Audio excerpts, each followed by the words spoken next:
Hey everybody, it's Roy from the Do-It-Yourself World and the Off-Grid Project. We wish you a Happy New Year from the family here at the homestead. Michelle is excited. Look what Melanie did. I couldn't pass up showing that. And then it's tradition in her home country to have a bunch of fruits. So she has a bunch of fruits just on display, and for some reason an egg in a bowl of rice. I'm not quite sure about that, but that's tradition. And we have more food than we can probably eat in a week. There's probably still more coming. Pizza's good. We just wish you all a Happy New Year. I know a lot of people are happy to see 2000 go past. There was some good, there was some bad. We got a whole new year coming ahead of us. Well, we're going to enjoy the food for tonight.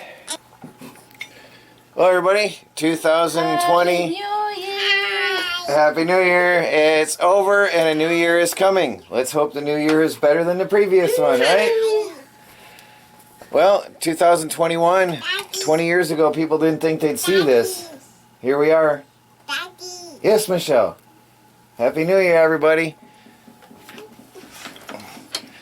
To a better year to come.